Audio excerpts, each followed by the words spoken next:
I'm not only always expanding my network for myself, but I'm also doing it for my friends and my family. Let me give you an example. When I was helping out students at UC Berkeley across the country, helping them with their startups, I always ask them questions like, oh, what do you want to do when you graduate from college?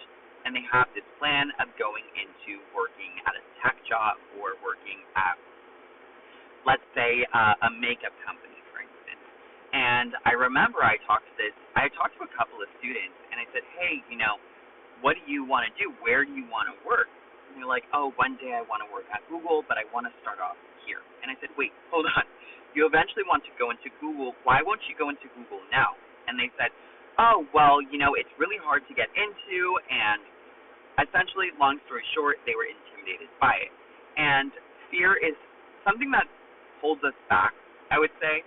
And I said, well, why don't you shoot for Google and see where it takes you? I said, I actually have 2 friends that work at Google, and I'll reach out to them. Hopefully you can connect. And guess what?